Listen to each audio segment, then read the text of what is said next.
Wakey, wakey. Frenchie. Hi, Mark. Welcome back. We had our first date. We did? We kind of did. We have phone dates all the time. Well, we have fun dates, but we had a lemon drop date, so Yeah, we were drinking. I feel very special. We're drinking lemon drops. Happy New Year. Is it good? Happy New Year. It's very good. Yeah, right. It's sipping it. I made him a lemon drop. Fresh lemon juice. So what are we going to talk about? Oh my God, Mark. Where do you want to start? Everything. I mean, you were so interesting last time. Your story is fascinating. The brothel part, I'd love to hear more about the brothels. Yes. So on the first episode, I did Because do you've worked at several brothels, right? Yes, 4 different ones. 4. So I give the big lines on the first episode, yeah. But the brothel is a huge part of my life. We didn't even lick the tip of the iceberg, Mark. We didn't scratch nothing yet, I have quite a long life, and many things to talk about. But the brothel, for sure, it's important to talk about because we do have one state in America that do allow legal prostitution, yeah? And I think it's awesome to have legal platform. The only thing is we don't talk enough about what happened on those legal platforms, which are borderline unacceptable. And again, I told you we don't have an HR to call. We absolutely have nobody to check on the girls. If the environment is clean and not hostile, nobody checks on us. There is not one job in America that fines you. At the brothel, we get fined. Okay?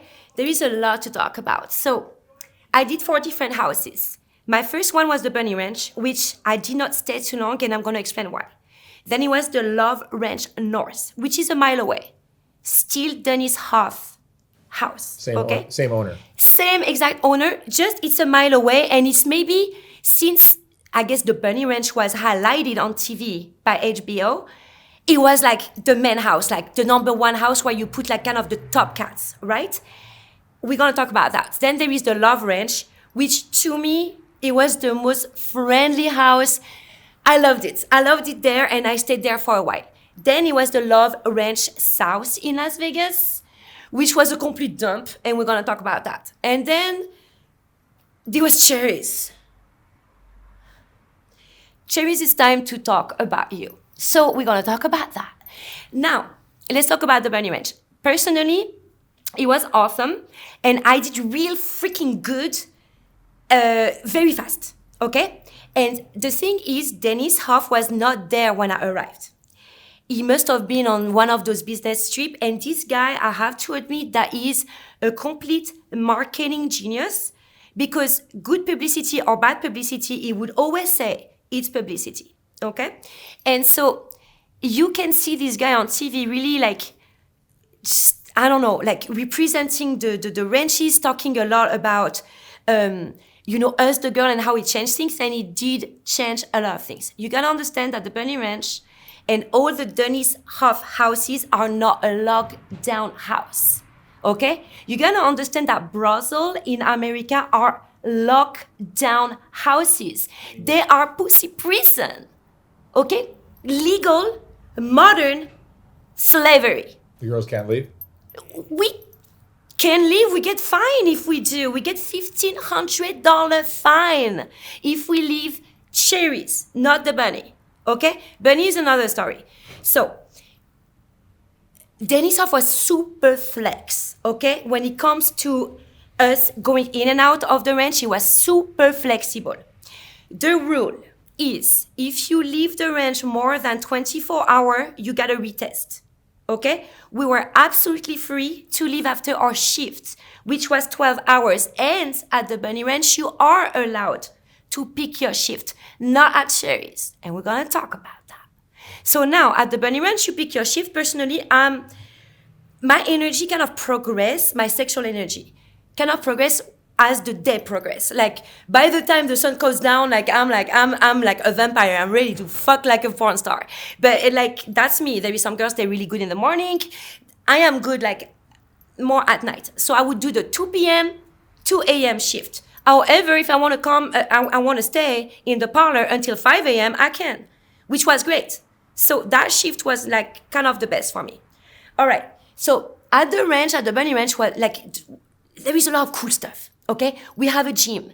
We have like a tanning salon.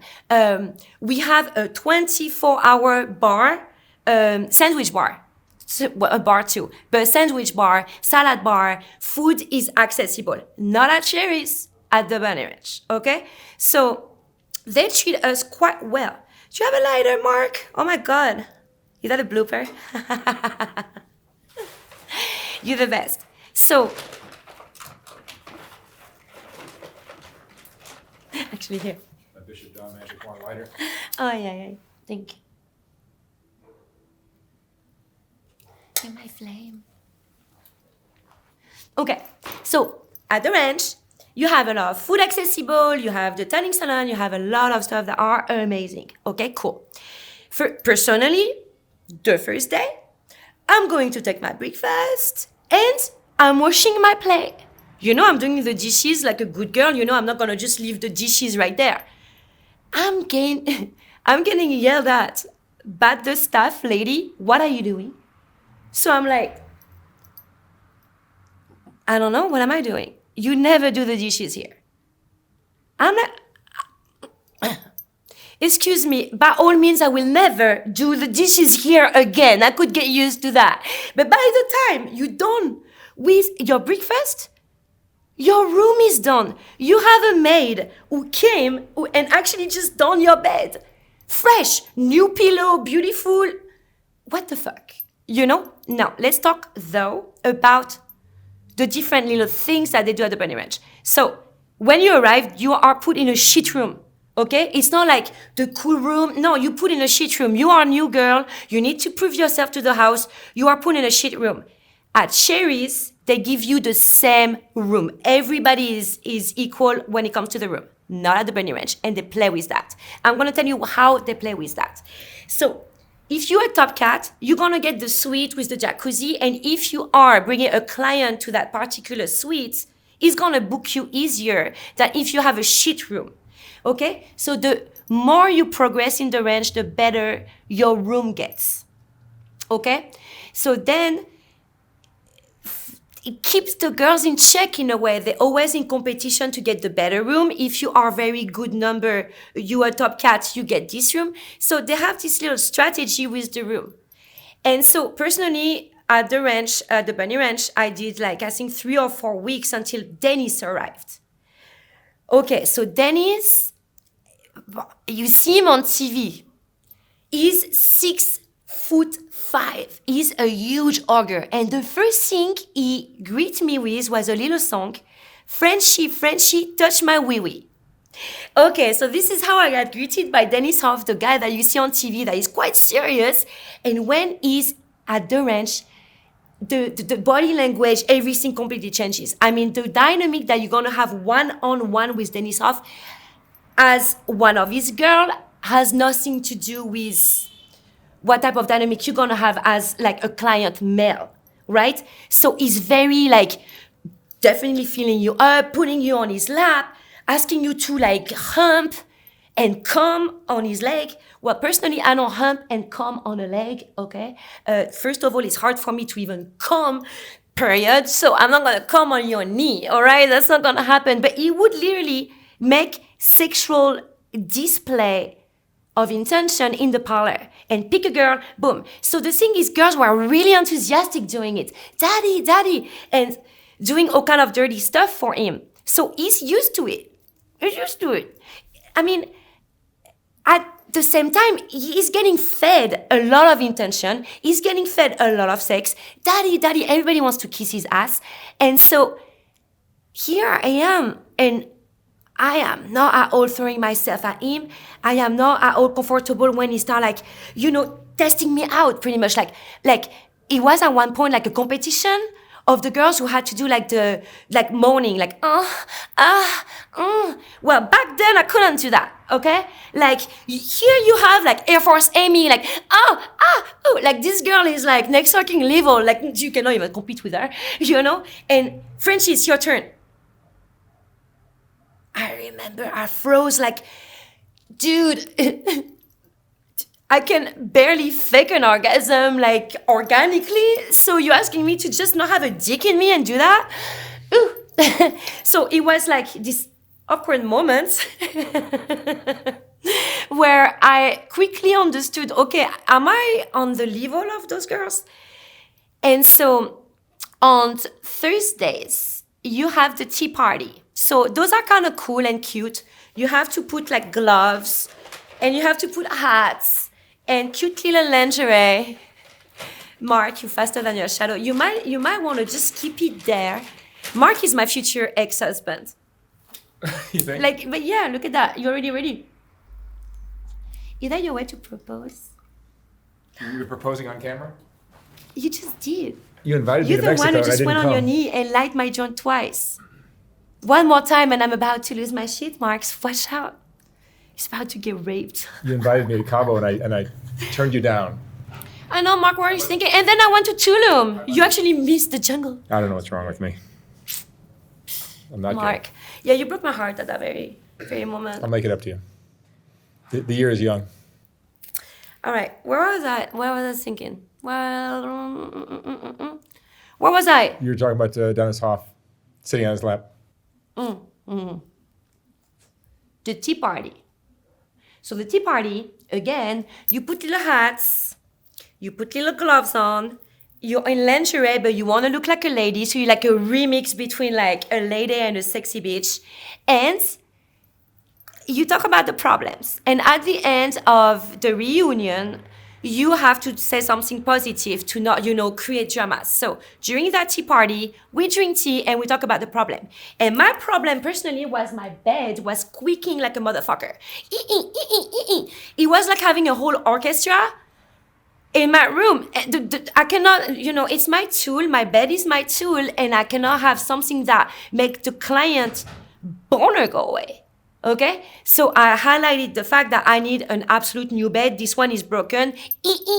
Needs to go. Okay, well, next thing you know, yeah, I'm getting a new bed. And that bed, I had no idea that it came with a price.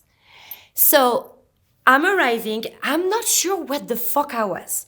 But when I arrived to the room, bam, this bed is so high that I have to climb. It's like a canopy. It's a princess bed. Even myself, I could not even afford a bed like this, and now it's mine. So I received a text from Dennis. How you like your bed? Thank you so much, Daddy. Like, I love it. It's amazing. And then I'm receiving a text. Knock, knock. He's right behind the door. And now I'm having Dennis.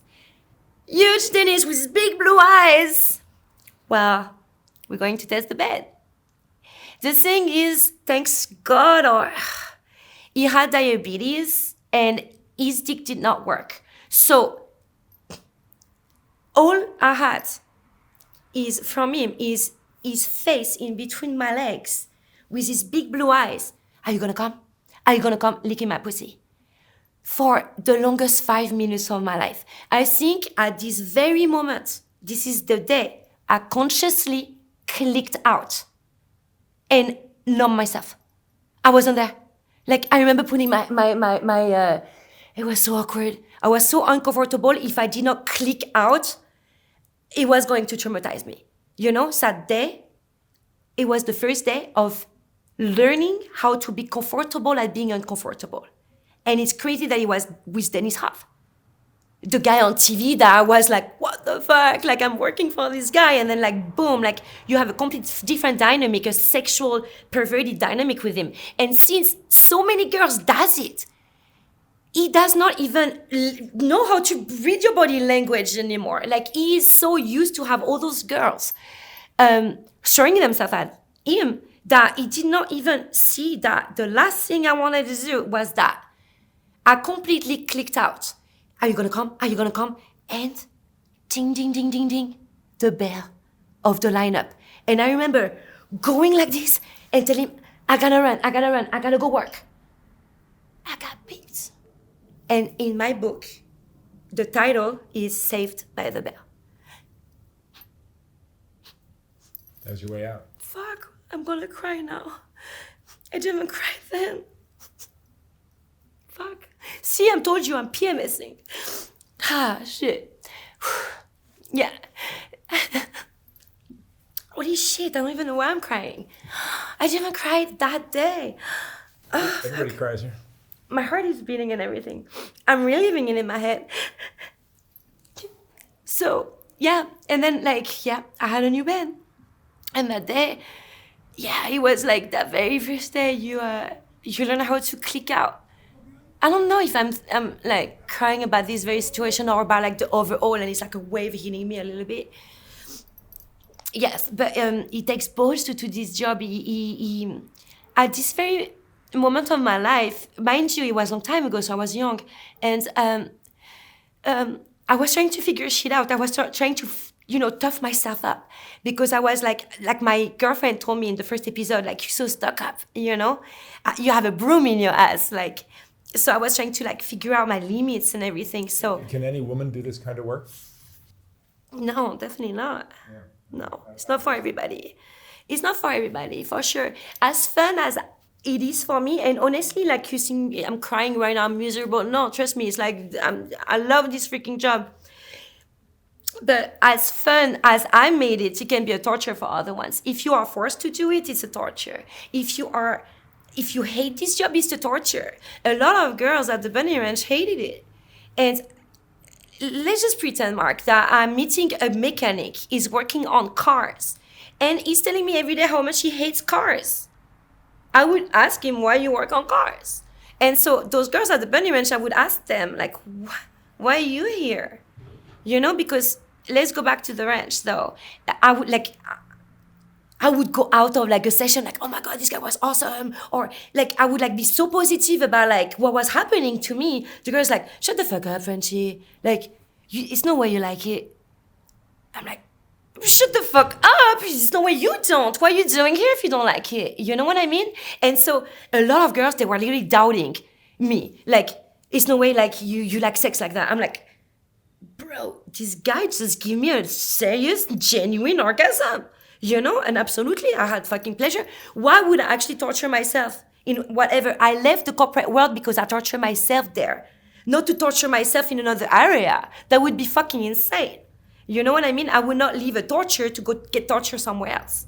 Doesn't make no sense, all right? So let's go back to the ranch and the dynamic. So as soon as I had a chance to go to the Love Ranch, which I kept hearing about, like it's the lower end house, but it's fun there, blah, blah. Dennis doesn't go there.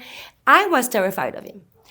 There is not one human on earth that I was more intimidated by but him. Not even my dad, not even my grandpa, nobody on earth made me so intimidated.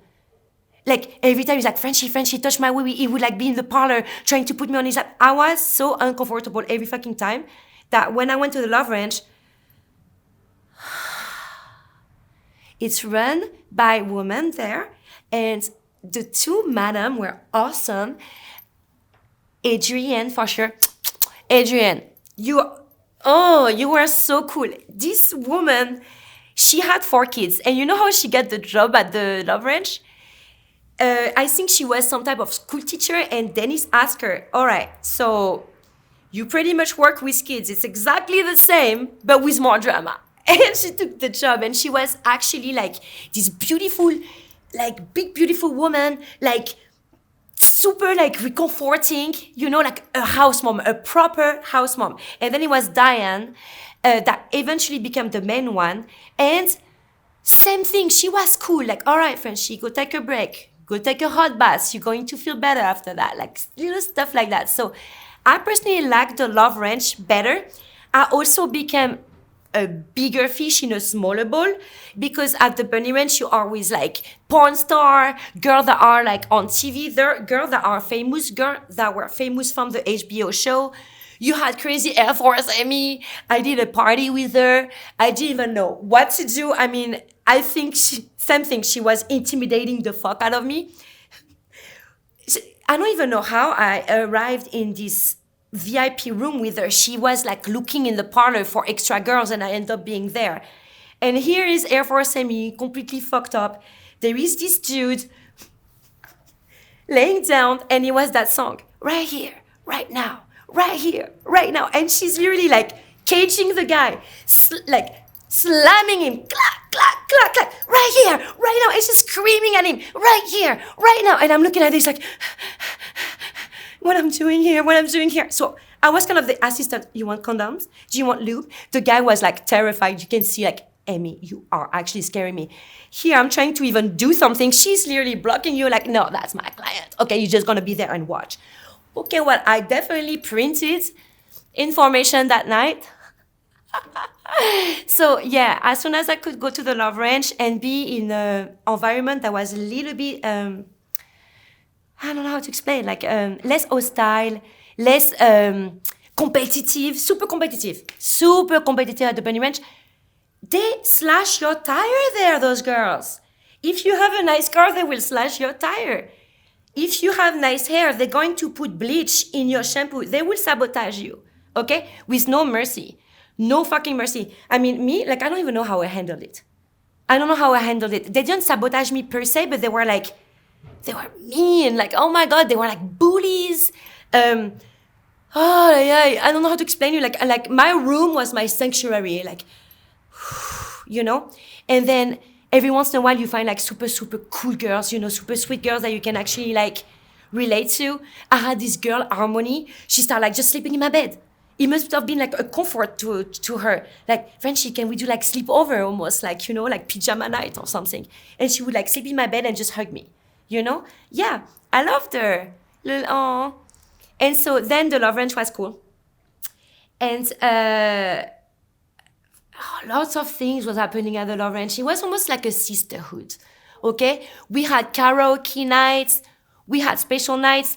Dennis' birthday was a shit show. I gotta say, like, this guy knew how to throw a party. That night, he had every single of his VIP come in, you know, during his birthday. And it was Las Vegas style. You had entertainers, clowns, people on stalls. You had, like, literally everything going on there. It was awesome, you know? And then you had street vibration, like 300 different bikers coming, and you could make, like, thousands of dollars just kissing at the kissing booth. Yeah, like there was a lot of fun stuff. And then Dennis opened a new brothel in Las Vegas. So the Love Ranch South. Wait, I need to get a sip of water. 1 second. Oh, so he opens a new ranch near Las Vegas, and it's a complete dump. I mean, I actually never seen this before. The thing is, I didn't know that yet. It is really like telling the girl that if we go there, we can keep a little bit more of our commission.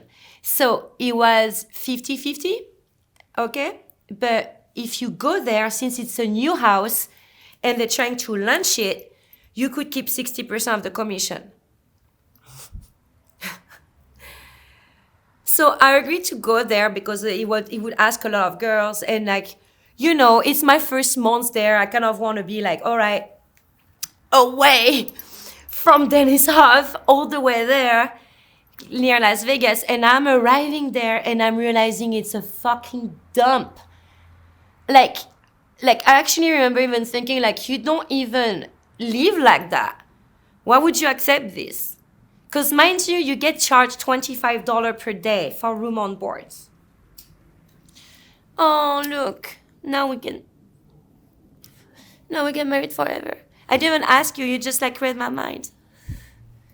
Ay. So here I am in this complete dump. What was great about it is once the guy arrived there, it's an hour and a half from Las Vegas. It's in the middle of nowhere. It's almost like imagine Death Valley and you have a brothel there. This is pretty much the Love Ranch South. And as soon as we could see a car coming, because you see the car coming from like miles away, there is nothing anyway. So like there is one straight road. So you see the car like, oh, there's a car. They're coming for either they're coming for us or they're here to shoot snakes. Okay, so we know they're coming. And once they're coming, they kind of stuck because, I mean, we were like 6 girls.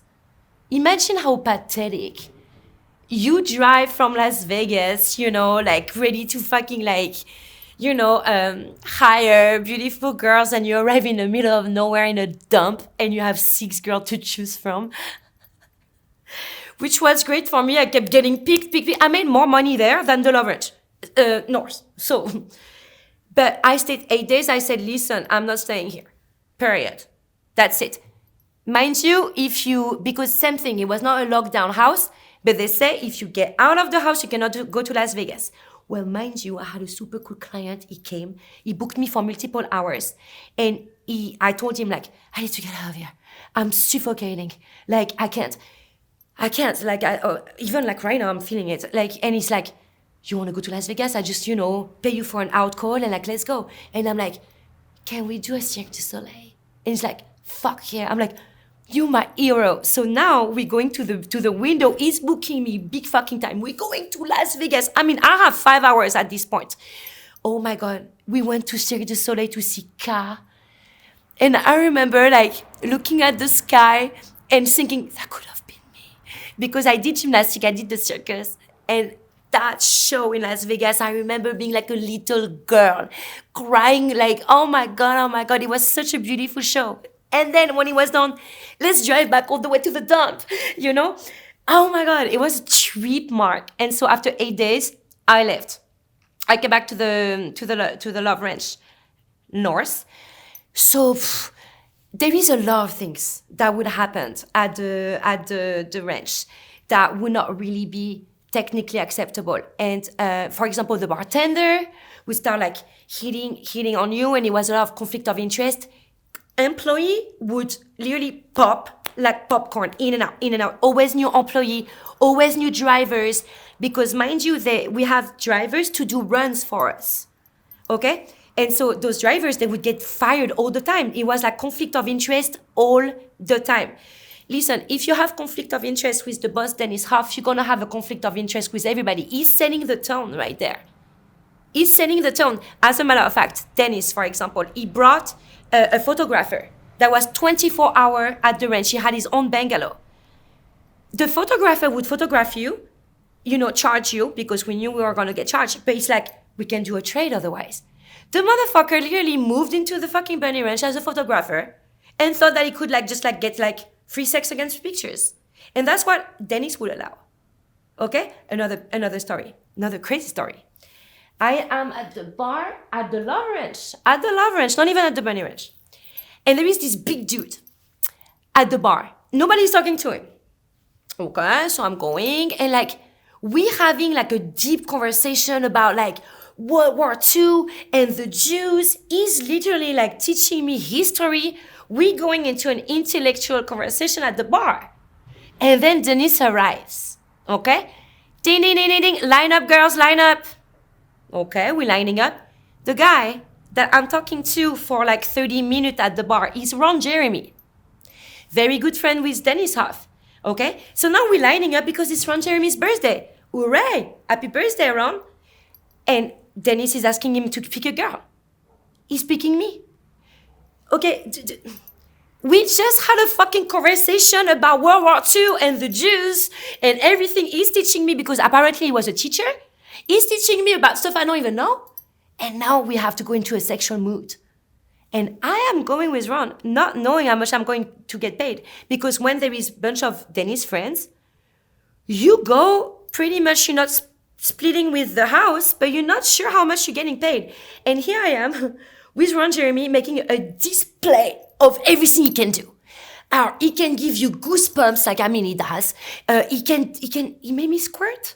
Are you fucking kidding me? This guy, for the first time, made me squirt. He told me, buckle up, grab on the sheets.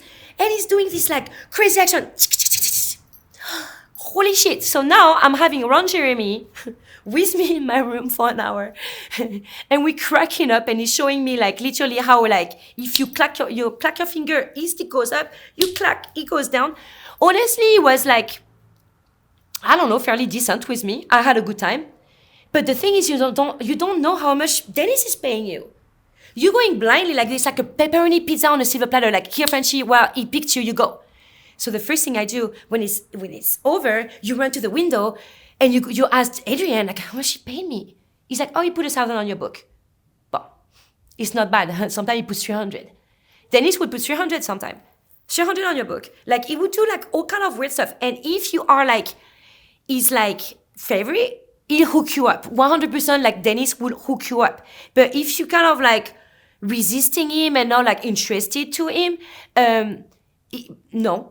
And then I'm going to tell you an example. So when he liked me and he was really after the Frenchie touched my wee-wee all the time, what he does after the tea party, he picks his girl.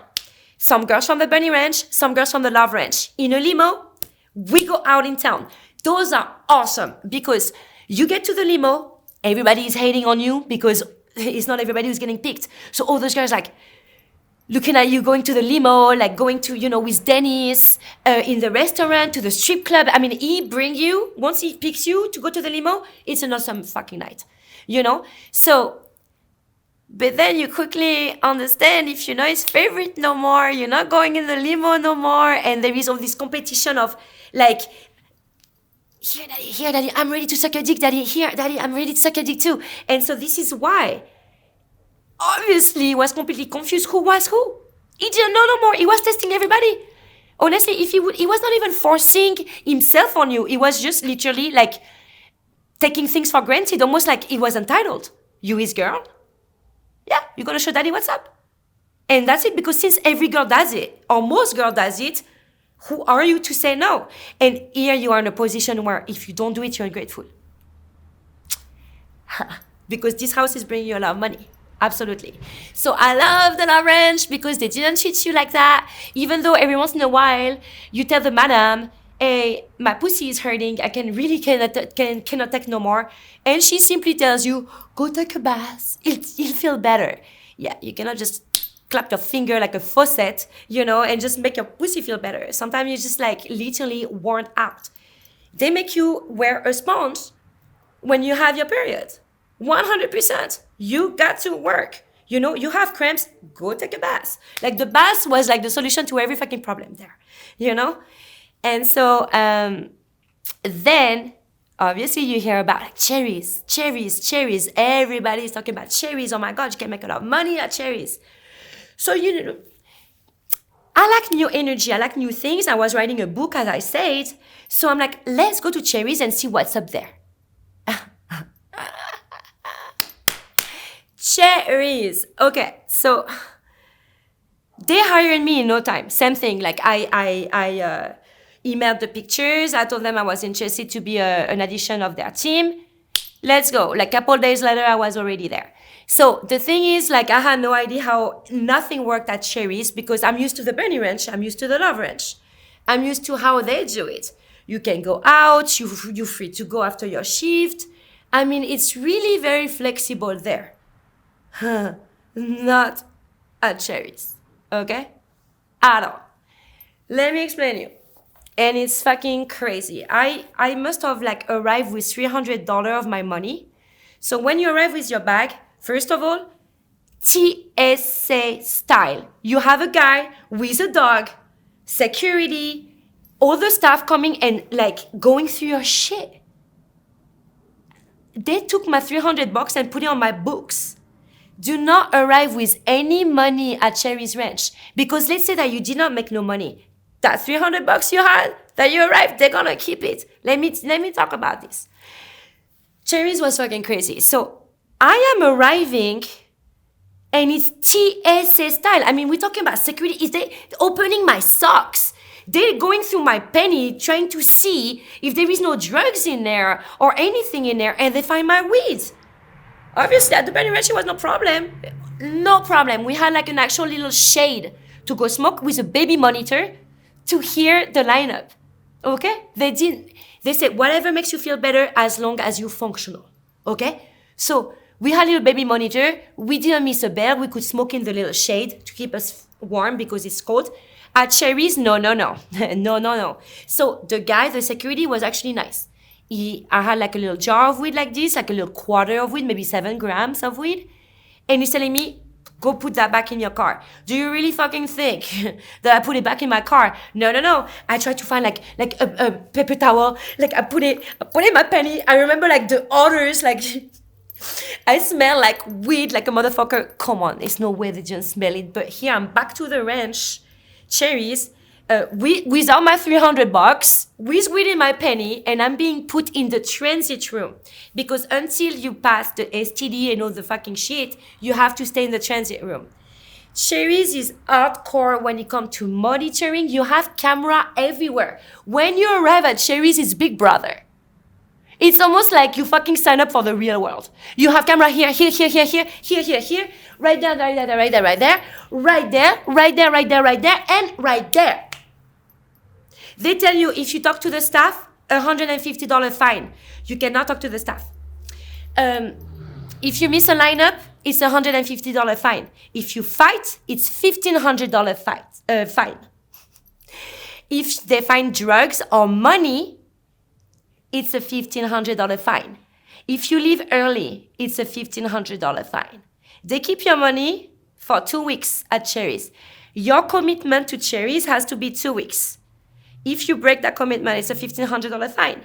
At the Bunny Ranch, you don't have that type of thing. They understand that there is life. There is sometimes moms with kids that need to break the 2-week commitment without getting fucking charged $1,500. Hello. But no, at Cherries, they don't give a fuck what is your situation. Once you sign up, you sign up. And if you break your commitment of the 2 weeks rotation, you get fined $1,500. At the Bunny Ranch, you get paid every single day. They cannot hold your money. They do not hold your money. Okay? They nickel and dime you, absolutely.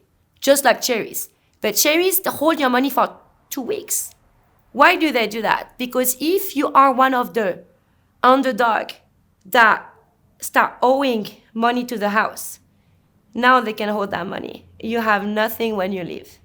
Let's talk about that, actually. So you have 2 different categories of girls in the ranches. You have the top cats and the underdogs, okay? And there is nobody's fault. It's those girls are hating so much when they are the underdogs and you the top cat. There is nothing you fucking did differently to be a top cat, okay? You look better, you are younger, your body's cooler. There is something that the client is picking versus her, but she's gonna hate on you and call you a dirty hustler, okay? So those girls, they start accumulating a hole. They start accumulating $25 room on board every day, plus the doctor on a weekly basis is $200. $25 a day for room on board. So let's say you're an underdog, the first appointment you have, everything goes back to the house.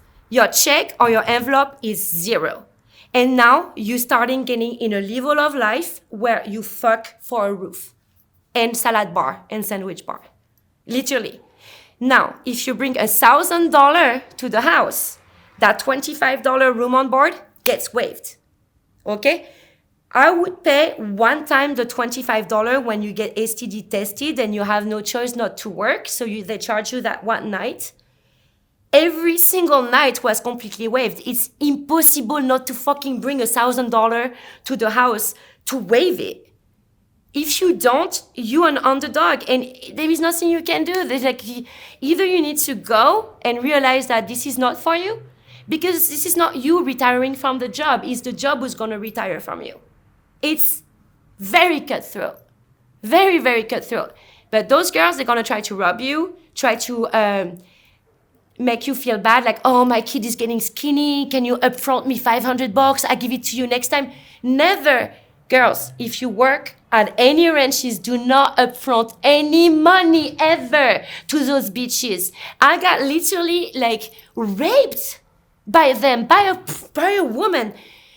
I mean, she was harassing me for $1,500. Do you really think I got my $1,500 and joke on me to even think that this fucking street fucking druggie was going to give me back my $1,500? It was my first 2 weeks at the ranch. I quickly understood this is not real world there.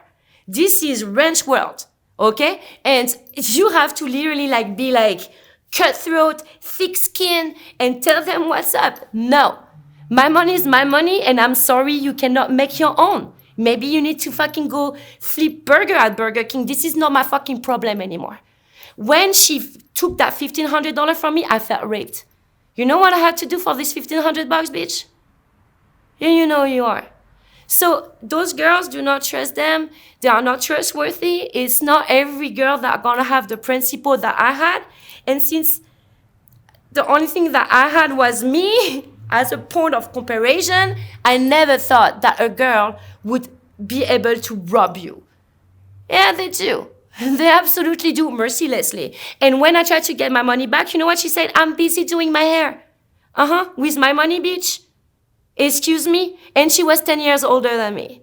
Yeah, 10 years older than me. So quickly understood those girls were not to be trusted. So you have the girls that are doing really, really good, the girls that are in a complete hole.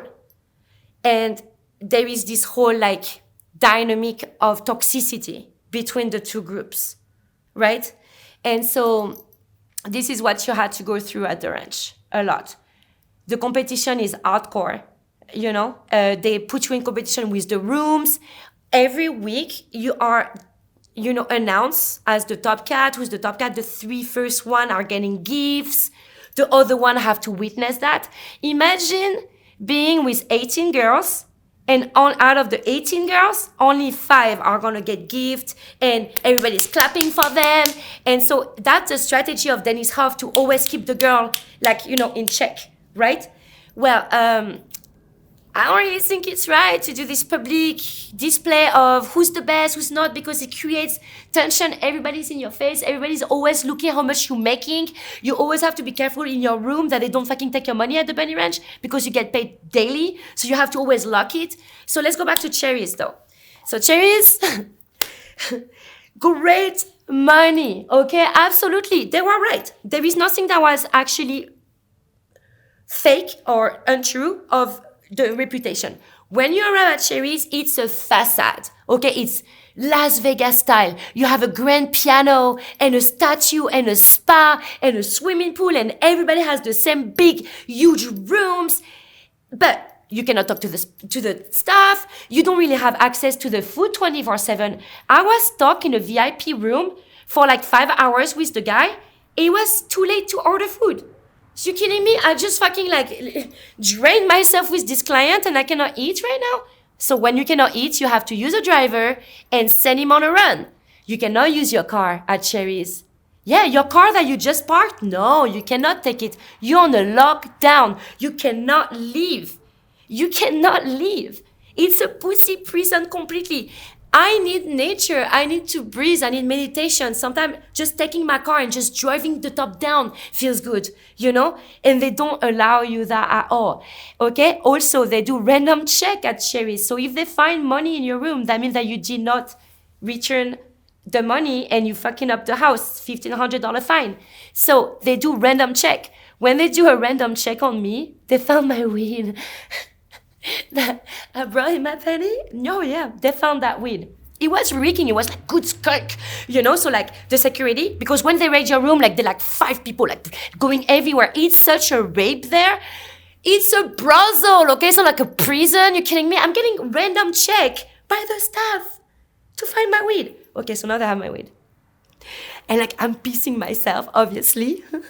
Because now I have to go to the office. Just like, you know, you live in the corporate world, not to deal with like pissing yourself. And now you're pissing yourself again at a brothel. Yeah, right. So here I am. Her name was Gina. And she called herself the man pimp. Here's a woman, definitely a butch, that called herself the man pimp. Are you Dina, okay? You Dina. You are not the man pimp. You are Dina. So now she has my weed. And she's telling me, all right, Frenchie, it was 8 days. 8 days at Cherries, okay? I'm supposed to stay 2 weeks. She's like, all right, this is not supposed to be in our establishment because we can actually get closed if we get checked. But hey, come on, what is the fucking like chance that you get checked for a bitch having weed? No chance, okay? So that stays in my safe, or you can actually go, but that's $1,500 fine. So I tell her, okay, I've been doing actually pretty good. I'm not a vegetable. You can see me interacting with the client. I'm not completely high. Okay, like he was some girls, they were clearly taking stuff. They were like, their jaw were going crazy. Come on now. And here I am with my little weed and you're going to give me shit and try to find me $1,500. I told her, no, you're not. You're not going to take nothing. As a matter of fact, you're going to give me my weed back. And the fine, you're not going to find me. And I'm going to explain you why. You are not dealing with one of your little prostitutes right now fucking desperate and shit. No. If you keep my $1,500 right now, I will put not only the French news, the European news, I will put every news on what's going on behind your closed door. I would tell the story about the girl that put a tampon and missed a lineup and you charge her $150 fine. She had her period. She was changing her tampon. She missed the lineup. $150 fine. I told her, I will tell everything that is happening behind your wall. Everything. Okay? The way you run your establishment is absolutely unacceptable. We're suffocating here. Okay? We are under watch everywhere. We're getting checked in our rooms. We are not even being trusted. We are on a lockdown because the town don't want to see us. What? We have like some type of disease? Do we stink or something? What the fuck is going on? And I told her, my weed is going back with me and my $1,500 as well. Well, guess what? When my check was sent to me, she didn't take the $1,500. I left Cherry's Ranch at 2 a.m. going back to San Diego through Death Valley with my car throttling. And like I'm like talking to my car, come on, baby, you can do this. You can do this, we can make it. The car throttling. And I'm thinking, if I break down here, I'm so fucking fucked. It was no car passing me. I had so many hours to San Diego. Come on, baby, come on. I arrived in San Diego. Yeah. So I left Cherry's Ranch and I went right back to the Love Ranch. Absolutely. You make less money, business bullshit. What do you mean I cannot even talk to the staff? So here you have the Bunny Ranch run by a man and it's chaotic. Now you have Cherry's Ranch run by only women. That's why you cannot talk to the staff. Not to create conflict of interest. It's chaotic anyway. It was horrible there. Horrible. Love Ranch was the friendliest one. One morning, Frenchie, wake up. We have the HBO production here. They want to do casting with the different houses with the Bunny Ranch and the Love Ranch. Cool, this is the show that brought me here. Let's go. Why not? So now I'm having Patty Kaplan and like all the HBO producers, asking me questions. And I remember I was like really enthusiastic with them. Like, yeah, why not? Why the fuck not? I talked with them and they signed me that day.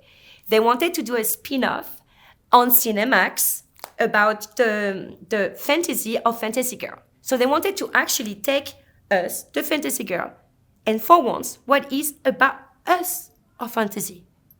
And so they picked a few girls to do the show on Cinemax. And then next thing you know, boom, I'm doing the episode. They have a whole segment with me. And so my fantasy was to fuck on rooftop, super, super high, so that Angel can actually watch the show. And they told me, can you come to LA? We're going to make the fantasy reality. So we had like a 3D banner to make it look like New York. And we're on a rooftop. And here I am with this guy. I don't even remember his name. But what I remember, he was Romanian. And we tried to communicate here with my French accent and him with his Romanian accent. And we could not understand each other. So nobody could understand him on set, the producer and everything. So if you watch the episode, you don't hear his voice at all. Like, I was the only one who was allowed to talk because you could not understand him. And what was amazing is that he actually fucked me real good. Like, he fucked me so good that when they actually cut, we kept going. The production started leaving one by one. You gotta understand. When you're on a set, you have 20 people, okay? You don't have one or two people. You have 20 people behind the camera, the cable guy, the light guy, the sound guy, every single guy, plus the team that you're working with, like all the girls that you're working with or are watching, you're literally performing for real. And so I told myself, okay, at one point, because my episode was supposed to be softcore. You don't see in and outs. You don't see no close-up. I mean, it's super softcore. It's really, really such a bubbly show they did with it. So I look at one point and I think he looks phony because we were not actually fucking for real. We were pretending. And I tell the guy, just fuck me. Let's just fucking do it. Plus he was hot. Excuse me. Plus he was hot. So I'm like, just fuck me for real. So again, he fucked me so well. We kept going. So that was great. Plus it's awesome. You have a hot robe when you're done with your scene.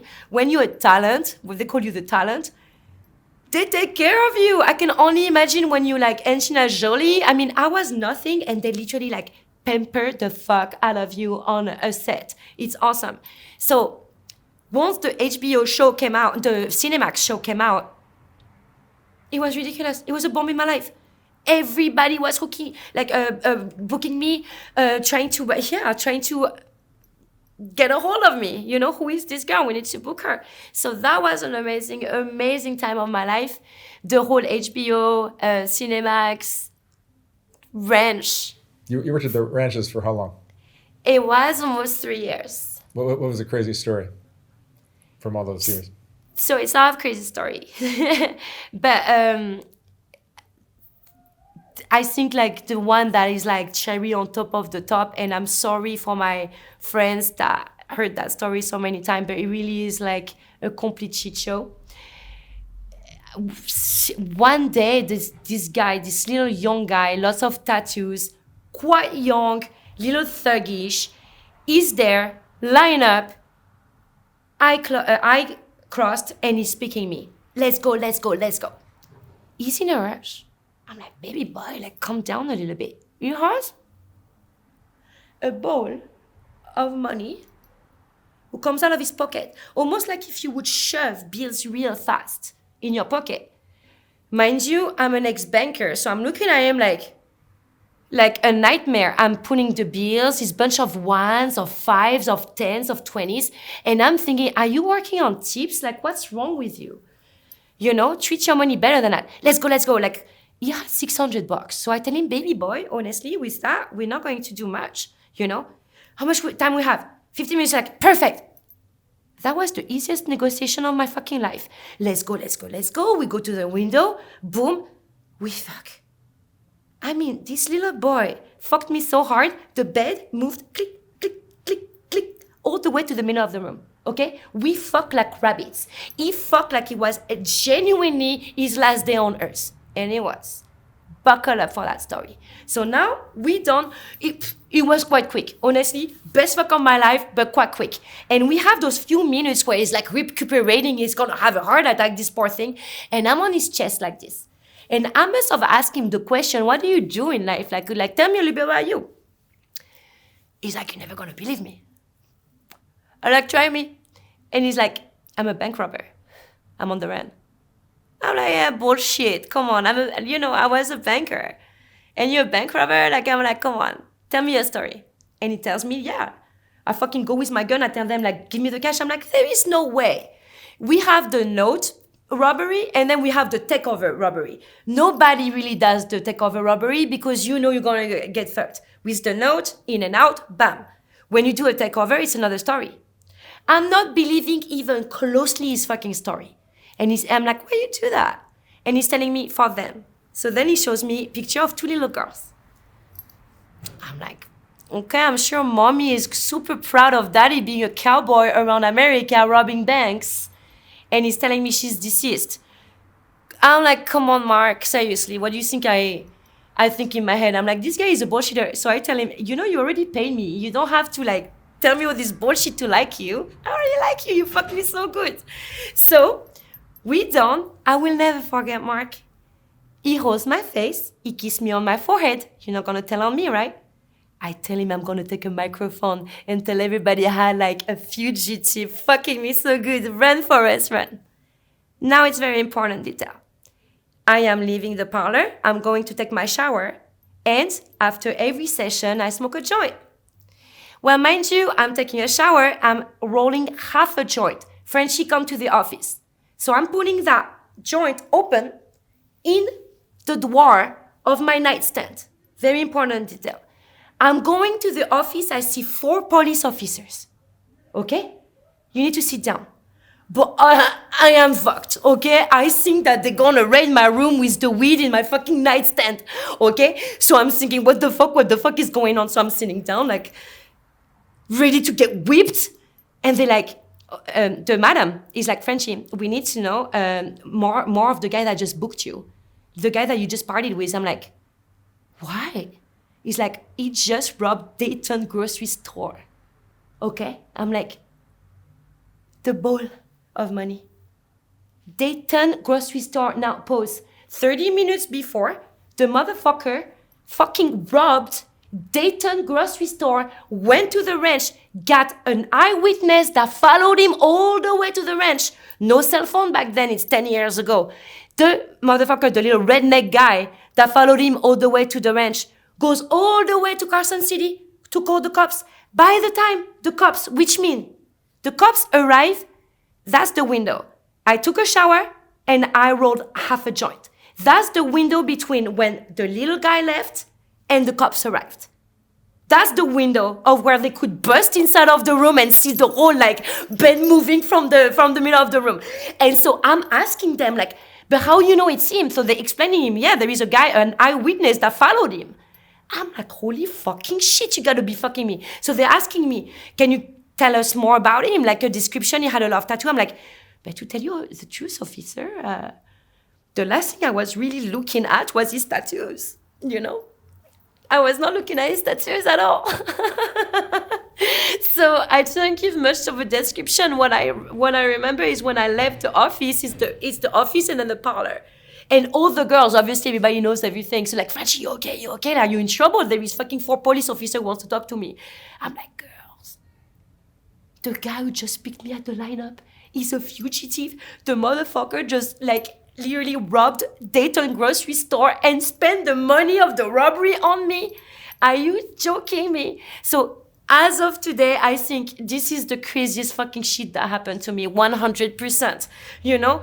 But yeah, and I would never know what happened to this kid. But that window of like maybe like 6-7 minutes was what he had to get out. Yeah, so maybe I'm in very best last fuck before he got incarcerated. Oh. Yeah, but true story. And I did not believe the motherfucker. And please, you guys, because I know a lot of you are not believing in my story, everything is 100% true. Everything that comes out of my mouth is 100% true. Including your accent. Even my accent. Je parle français depuis, mon Dieu, je parle même mieux français qu'anglais. Mon accent est pas du tout faux. Ça fait très longtemps que j'habite aux États-Unis. No, I mean every single video on my channel, somebody says they're lying. Non, je parle mieux français qu'anglais. so this is, you know, the brothels are probably like somewhere in the middle between girls that work the street and girls that are doing what you're doing today, which is a high-end escort. Same but different. Like the girl that work in the street with pimps, you know, somebody is making money out of them. A brothel, it's a full business. They're making money out of us. They're charging 50%, you know? And the nickel and dime us for this. So we're not really technically making that 50%. No. This is why we have to charge so much at the ranches. Yeah, and there is a lot of money to make. Absolutely. Like it was like retarded, the money they give you there. You know, all it takes is like that one drunk millionaire that arrives, he just made like a lot of money at the casino, it's free money for him, boom. Like, it was very, very like fast to make money. The girls also would be slick with them. They would roofie the guy completely. I witnessed it countless times. I was in a party with a guy, like I remember his heart beating so hard. They made him a shot on the house, but it was ecstasy inside. Yeah, and the guy is really like tripping. Okay, his heart is beating, and I'm looking at the girl. I'm like, we're going to fucking hell. Are you kidding me? You know? Are you serious? Because she told me in my hair, like, I roofed him. I'm like, you did not.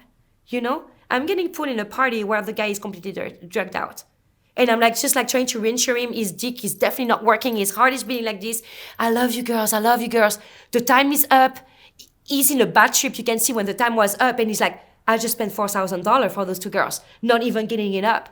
He's going into a bad trip. Can I stay longer? Can I stay longer? So then she's hustling him because she was good at that. Like, well, we need more, baby. We need more. I'm thinking, I'm out. Like, no. For me, dirty money is not money you're going to keep anyway. It's karma money. It's karma money. It's not going to stay with you. That's why they broke all the time, those girls. The more you hustle, the more you broke. It's karma. It really is dirty money. It's money that you did not do with your passion, with your heart, with the actual genuine trade. They pay you for a good time. Give them a good time, then you keep the money. But if you're getting paid to give them a bad time, it's karma money. I remember a girl, same thing. She pulls me in a party. She whispers in my ear, jump on his face, jump on his face. So here he is, like, looking at my pussy. She's doing his pocket. She's literally going through his pocket. I'm literally looking. I'm like, oh, I can't. Like, I can't do this shit. So after a while, when you're around this very toxic environment that is not really you know what I mean? As soon as I could fucking get out, I got out. Yeah. Like, they give you a legal platform, by all means, but please give us a legal platform where you check on the girl. If you check if the boss is not testing the girl's pussy against the bed, or make sure that it's not a toxic environment, because it genuinely is. Shit, the drug is around. And I remember consciously the day I decided to never do drugs. It was in the room of one of the girls at the ranch, and she was doing a line of cocaine, and her nose bleeds. And she's pacing back and forth with a cotton ball, and one is like clogged, and the other one is bleeding. And she's back and forthing, like, you can see she's enerved. She want to do a line, but she can't. Her body would not allow her. And I remember the vision of that was like what I could be. And I consciously decided that day, you will never sniff anything, ever. And so far, so good. I will not sniff anything. I don't find it necessary for me. You enjoy your work. You enjoy your clients, right? Very much so. Yeah. Definitely. And very few of the girls that do this sex work can say that. Most of them hate their clients. But it's very unfortunate. Just like the mechanic. Like, let's say that you work on car and you hate cars. Let's say that you work doing interview and you hate your interviewers. Or let's say that you make, anything in life and you hate it. Yeah, it's important to love what you do. But yes, so not to traumatize yourself and actually lose your soul in the process of it. Where is the point? This is a journey on earth that you have. Sky's the limit of your choices of what you can do with your decisions, and you're going to really decide to be always where it hurts or where it's uncomfortable. No. Why would you do that? How insane is that? That's really crazy for me. I think I'll bet you, because you love what you do and you believe that what you provide is worth a higher price, you can comfortably charge that price and then keep the money because you feel you deserve it. Absolutely. Whereas all these girls that are working the street and hustling people go broke every day. But yeah, baby girl, if you're because they don't believe they deserve it. If you're going to give the money to a manager that's going to make you believe, is going to do great thing with that money, yet. But you believe you deserve to be taken. Yeah. We get what we believe we deserve, I think. Then we get what is imposed on us. And you don't have the balls to say no. Yeah, same thing. There is that too, But yeah, no, those girls, they should really, really wake up and realize they really don't need the dude. And if you do, at least have a pimp that does things right. I met only one, technically, that did things right in Miami. I gotta say this motherfucker got his game right. And I'm gonna tell you why, Mark. When I arrived, it was actually a friend who needed some coke. Okay, in Miami, it was before a party, he wanted to get some coke, so I went with him to this mansion. The mansion was a pimp. He had at least 20 girls working for him in a mansion, swimming pool. Actually it was not Miami, it was Fort Lauderdale. Nice fucking house, beaches everywhere, sexy, and he said one thing: I am a red bottom pimp. All his girls did not have no Aldo shoes. They didn't have no slippers on. No, they had nice fucking shoes because the guy understood that if I put nice and elegant things on, those girls are gonna bring money. And they're going to show other girls, look, that daddy is actually spoiling the fuck out of me. So all the girls wanted to work for him. And the more girls wanted to work for him, the more worked for him. All he had to do is just collect the money from the 20 girls, 20, yeah, at least. go buy a pair of shoes every once in a while, and keep them happy like this. That makes sense? Now, you have those stupid wannabe baby boy pimp that is going to tattoo your face. Right there, you don't have a businessman taking care of your money, since if you tattoo his name on your face, nobody's gonna really book you that is a businessman. With disposable income, you're gonna have like ghetto ass motherfucker who's gonna book you if you look like a ghetto bitch. Wake up, you know? Seriously. So right there, you don't even have a good businessman, since he does not even understand that by doing this is right there preventing you from making the money for the rest of your life. As you said in one of our phone calls recently, why work the street when you can work the suite? I told you that, yeah. Yeah. Like, you have a street and car date, doing a car date, a date in a car. The way I do my dates is in a jacuzzi with nice champagne, a beautiful suite, you know, my lights, like everything going on is gorgeous. I would not be able to do what they do. Not at all. And at the end of the story, they can do exactly the same thing that they do in a car, but in a better, more like glamorous setting. At the end of the story, we're doing the same thing, girl. We're doing the same exact thing. But I decided to, instead to get 10 dates at $60, I'm going to charge right away $600 for one, instead to go through 10. Plus, when you have one street, you limitate yourself versus when you have the internet. Like, now, like, everybody can see you exist. You only exist in one street. Versus now, your exposure is like by what? Like 1,000 more? Think, if you're a smart pimp, buy a computer, put your girl on the internet, and don't have her on the blade. Are you kidding me? You really guys call that the blade? I can only imagine those girls going there like, respect, girl. Respect. Respect what you do. I'd die. No way. I did not come on earth for that. Too scary.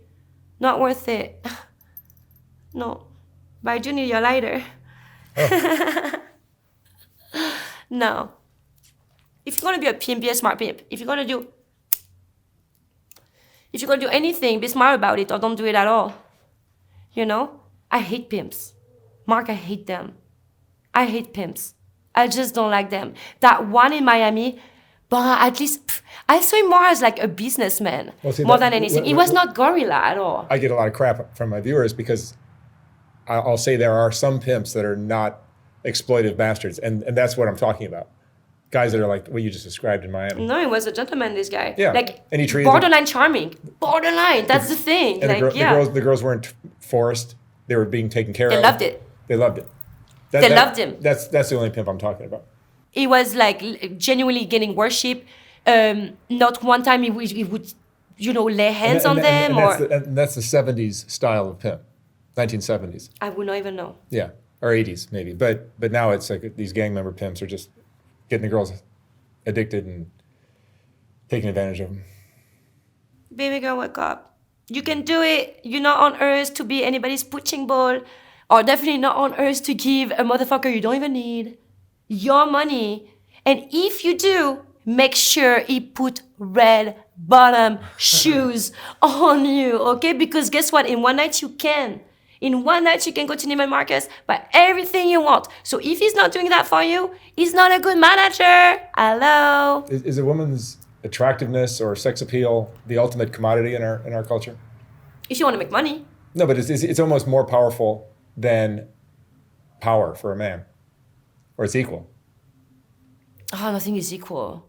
No, nothing is equal. But I mean, being a woman, of course, is going to come with, you know, perks. Just like comes with perks to be a man, you know. Yeah. So are we going to take advantage of it?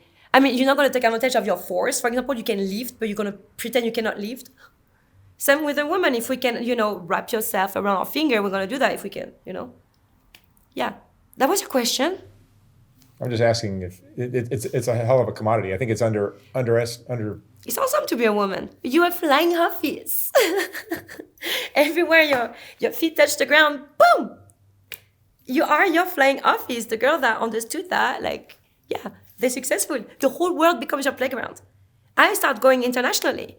Japan, Southeast Asia, everywhere. No, I didn't do Dubai. That's my girlfriend. No, I didn't do Dubai. No. But no, I did like a lot of countries.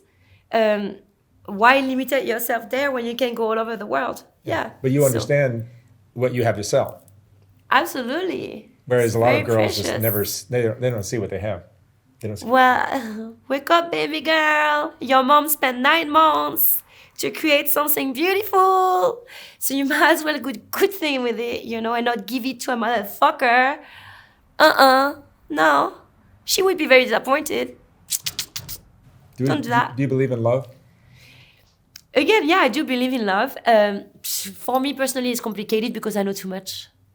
I think that I've been around men so much that I just know them. That makes sense. They cannot really play me.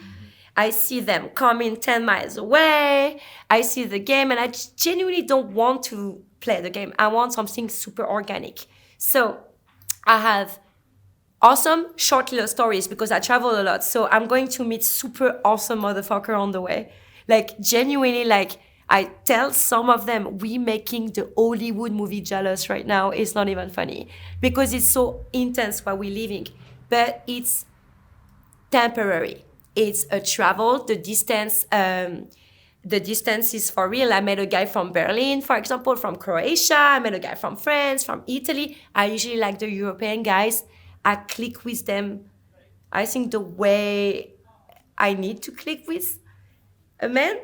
America, no. So that's funny because I'm really great at having great dates with American clients, but I cannot date them. But French guys, for example, I cannot work with in France. I tried, it's really strange and odd. I cannot click and switch into Francesca. Like, I'm French, so I can like play the little accent and everything. Like, it doesn't work no more. So, yeah. So, I don't know, I never really work in France. So it feels like I can date the French guy but not make money with them. I cannot date the American guys but I can make money with them. It's very strange. That's interesting. Very strange. And I mean, it's been, 20 years in this country, so I know. Like, it's not really coming from me or from them. It's just not clicking the way I click with a European guy. But then there is not a lot of them, so I'm very limited of finding somebody that I can make one with. But I do believe in it. Why the fuck not? No, come on. What do most women not understand about men? What have you learned that women could use for themselves? Oh, there's a lot they don't understand about men. But I think a woman really genuinely is going to think that she is the only peach for him. But the thing is, even her, if she eats the same peach every day, she's going to get sick of that peach. A smart woman is going to understand. Let's be like the two of us against the world, but realize the world is still against us. And I know temptation is going to be against us. So as a smart woman and knowing how men works, let's not do it behind my back. Let's do it together. Personally, I am really open. I'm not particularly jealous because I'm comfortable and confident maybe. I can actually pick up a girl for him, but I need to be there. It cannot be something behind my back. Because the thing is, once I give you that chance to do it with me, and you still do it behind my back, double betrayal. Double betrayal. But if you're a woman not giving that option, and he still cheat on you behind your back, and you don't suck his dick on a daily basis, are you that good of a wife? And same thing for men. I'm not glamorizing nothing right now. Men, if you don't reinsure your wife, she's never going to be down for that shit. So reinsure her, make sure she's in her spot of like the exclusive one. Because once a woman is reinsured, especially we insecure as fuck, women are insecure to start with. So once you reinsure her and you open the door of like, let's go to a swinger club or let's call an escort tonight and have fun with her. Now she's not insecure to say yes or no. Like, she might consider because she is now reinsured with you. But if you are not reinsuring your already insecure wife and you want to open the door of like, let's swing, what do you think she's going to say? Same thing. I mean, it's on both. Like, it takes two to tango. Yeah. What do men not understand about women? Reassurance. If you need to have your dick sucked 3 times a day, we need to be reinsured 3 times a day. Boom. That's it. That's that easy. It's actually that simple. You know? Yeah. It's not really hard. So we're not meant to be monogamous. Men? No. Come on. Humans. No. I'm gonna tell you. It's very strange. There is no ultimate truth because we're individuals. And just like animals, let's say, for example, the lion. He likes to put his seed everywhere. He needs to make new pride. Okay, but then you also have the penguin that make one for life. Humans are like that in every spectrum in between, I believe. You're going to have the lion who wants to put his dick everywhere. And then you're going to have that man that one was enough. They're inseparable. That's soulmate right there. And they all exist. And everything in between. Yeah. So we can talk about this for a long time because sky becomes the limit. Yeah, to generalize and say all men are this way or all men are that way. It's impossible to generalize. Yeah. We are individuals. You know? So there is no ultimate truth. There is none. We would know. It would be on the internet by now. So, yeah. That's interesting. Yeah, definitely interesting between men and women. We complement each other so well. And at the same time, we are quite opposites. Yeah, for sure. There's a lot we don't understand about each other. And we guess and we assume. Yeah, that's why communication is key. Communication is everything.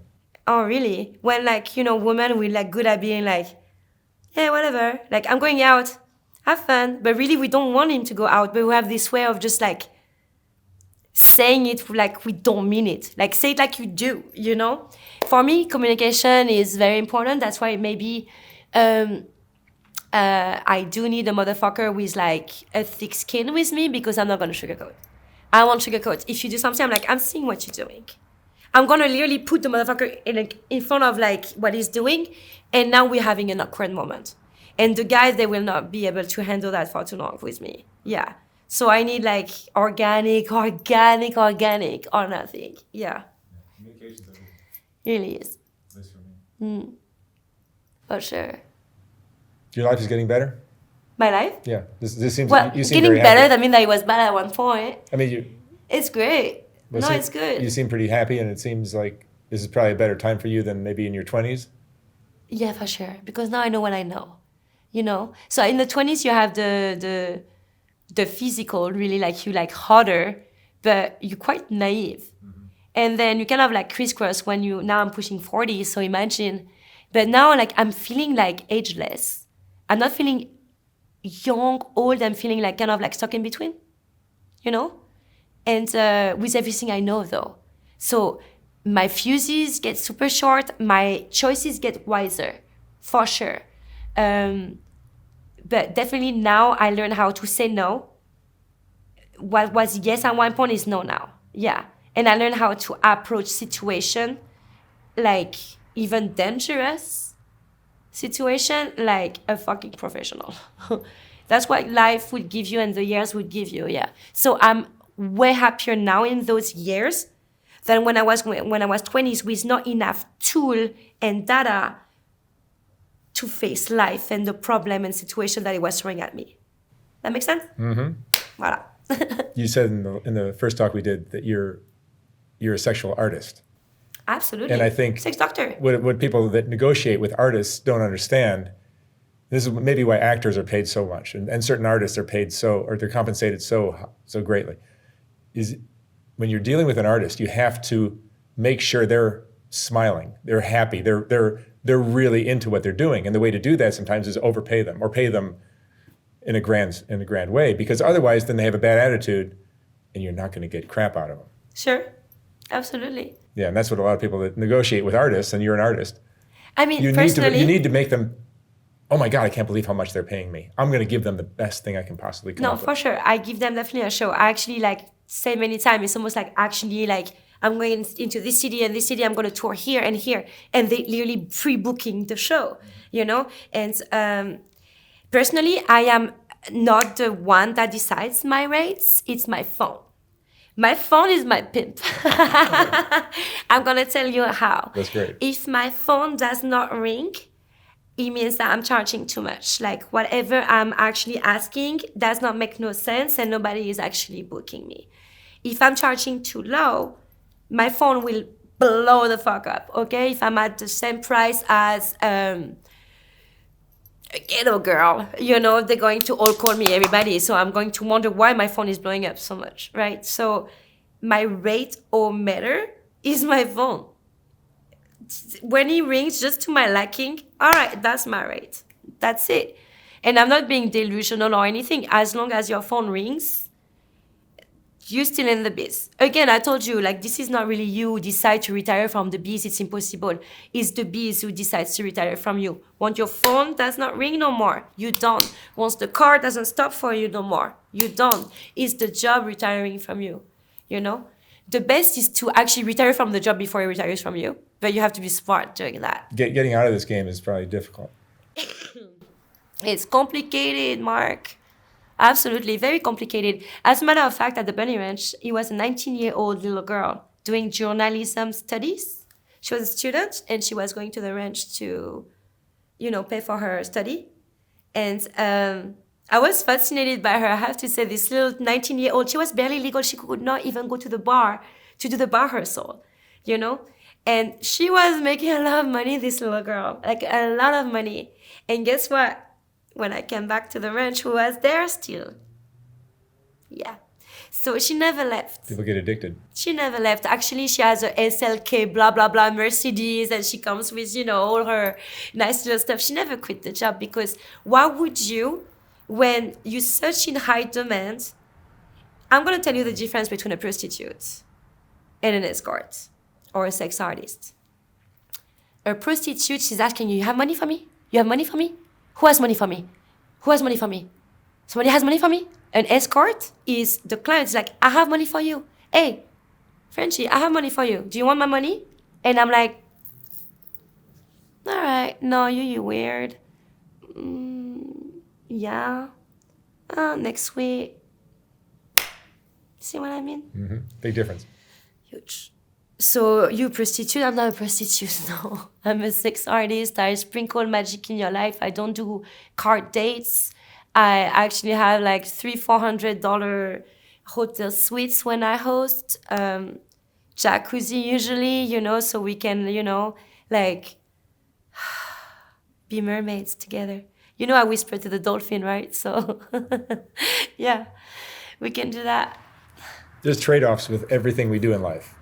Yeah. What compromises are you making, or what are you giving up by living this endless party? Having a normal relationship. Yeah. And you're not getting the intimacy. I'm having everything I want. Everything in life. Everything.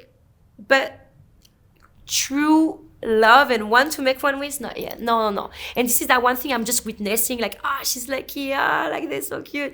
And so here I eat my popcorn. I don't hate on them, like, more power to you. You know, I give them a hug. I'm like, are you exactly what I need? Like, yeah, they give me what I would really love to have. So the compromise is that it's impossible to have a normal relationship, Mark.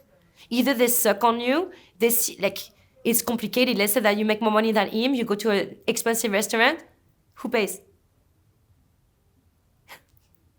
Yeah. And then something when I'm with my like little millionaire lover, like, okay, let me pick up the bill. And he lets me, it's like, oh, let's pretend you're not a millionaire. And it's still weird because I'm still the lady and I still want the guy to pick up the bill at the restaurant, even though like I know he can. You know what I mean? So it's so complicated in both ways. I don't want to be with a rich dude. I don't want a guy to suck on me. I want to be equal with somebody and make like a beautiful empire together. But it's not happening right now. It's difficult to find that connection. I take what life brings me, and so far I have those short little stories that I embrace. Absolutely, they're awesome, and they give me orgasms, so I'm not going to spit on them, right? Even though the last one was like a minute ago. Yeah, organic sex type of, yeah. If you remove my job, yeah, I will not never have sex. I'd be like a real non-slut. Yeah. Are you lonely? Absolutely not. No, I'm not lonely. No. I'm very surrounded. Almost too much to where like people can either drain me or, charge me. Like charge me up, drain me. So like I have those moments where I need to be around and moments where I need to genuinely, like a lone wolf, isolate myself from the pack so I can recharge on my own, So I'm ambivert. I go back and forth. Yeah, you seem to feed off the craziness and all the... Not crazy, but I like to party, yeah. You're a party girl for sure. Very, very much so. When I dance or fuck, I don't think. I go in a trance. Like, so when you fuck, you go in a trance. And so when you dance, like hours and hours on end, like I can find myself doing, I go in such a trance that if you start talking to me, like I'm actually mad. I'm talking to the music, okay? I was just going. And I cannot think no more about problems, stress, nothing. I just have a conversation with the music. Yeah. So I fuck a lot and I party a lot. Is it wrong? I mean, shit. That's my method of surviving this crazy freaking planet. Everybody needs to escape, even the animals. They get drunk off the fruit coming down the trees. Did you see that? They wait until the fruit to fermentate. And they get drunk off of it. So if the animals are going to do that, it's only fair in our high-stress society that we cannot find escape here and there. Personally, I don't go too deep into the escape. I try to keep the escape as organic as I can. Don't put your escape too chemically, like this chemical. It's an illusion then. But once you genuinely can put yourself like in ecstasy without the ecstasy, now you win, and it's possible. I live it all the time. That's why I go there to the party without ecstasy, feeling like I am on. I'm the only one smoking joints at festivals. You want coke? You want this? I'm like, I'll smoke my joint. Thanks. So many men seem to think they're the world's greatest lovers. Oh yeah, that's funny, huh? Yeah. They're cute. What insight can you give on that? I'm going to tell you, if you're like the world's best lover, you're going to have a lot of phone calls from all your booty calls. If you have no phone call from the girl, you're not good. If you're getting a lot of calls, you might be good, yeah. That's how I see it, But yeah, guys do need reassurance sexually as well, just as much as women. Yeah, they do need it. Yeah, for sure. Yeah. That's when the therapy side of my job comes along. Like, you're fine. Your dick is fine. just your mind is a little bit twisted, but your dick is fine. Like one told me I'm broken. Like, you're not broken, your mind is broken. I ask them usually when like they have ED, erectile dysfunction. I'm like, you're totally fine, baby boy, you're totally fine. At night, do you get hard? Yes. Do you ejaculate? Yes. I'm like, guess what? You have no problem. It only happens around women, then it's your head. See, I just give like $1 million free consultation to whole YouTube here. It's that easy. I've told you this on the phone that you should charge money as a therapist. Eventually, yeah. Because you're more of a therapist than a sex worker. Yeah, and couple therapy. Yeah, all that. Sex therapy for sure. Yeah, like I love to fix them. I love situations. Like I like when they have like a little problem, boom, I fix it. The body language changes. It feels like I kind of like, I don't know, mission accomplished with this one. Yeah. And you have so much experience with this and such a wide range of different types of clients you've had. I bet you have a wealth of knowledge that you could market. Yeah, I told you at this point I can impressively. teach even. Yeah, I can not only teach other girls, but definitely teach my clients that. Yeah. I mean, you're not going to age out of this. You'll just transition into something. I don't know, Mark. I have no idea. Again, I let life unfold naturally and organically. I have a lot of things internationally that happens also to me, so it's very possible I consider not staying in America, and actually, base myself somewhere else just to start a new chapter, a new adventure, maybe something else, so I can force myself not to be around it. It's too tempting, Do I want to do that all my life? No, because there is an evolution. you know? So the therapy side of it, yeah, eventually being a couple therapist, a sex therapist, I would love that. Yes. But helping children, making shelters for animals, stuff like that, like I've been like this since I'm little. Like I'm like the girl that would pick up the broken puppies, you know? So there is all these things in my head, like, all right, like, okay, being successful, check. How can I give back now on a really big scale? Everybody is offering me project. We can make this money and this money. And you know, Mark, like I really am not interested by it. Like I refuse a lot of projects. I try not to add on to my plate too much because I don't think money is the complete, happiness. It contributes to it, but it's not everything. We talked about it earlier. Many times, it can yeah. quickly be stressful. When you are so dedicated making that money, it comes with the stress as well. I don't want that stress. So if less money means less stress, let's make less money. I don't give a fuck of money. I don't. I really don't. If you're doing something like this for the money, you're doing it for the wrong reason. I don't know. I'm not doing this for the money. Like with me, with this channel, it's like, if I was doing this for the money, I wouldn't have the wherewithal to keep doing it. Yeah, you do it with passion and Yeah, your heart. I love what I'm doing, so I do it. And usually that leads to money. If you do, yes, things actually effortlessly comes to you. It's actually like almost like, oh wow, we're running. Wow, that was effortless. Yeah, Cool. I think the audience can sense that you're doing it for the right reasons. Yeah, I mean, seriously, yeah, I'm not lost. It's definitely not for the drugs. It's not for the money anymore because once you start having something, you kind of like not doing it for that. I had my period of time where you buy like all this material, like, oh my God, like, and then you realize it's just stuff. It's really just stuff. How much of what your love for this is about learning? Everything, 100% of it. Yeah, same with me. For sure. Like what I'm doing, it's all about, I just love learning. About people, about myself, about psychology, about everything. About being human.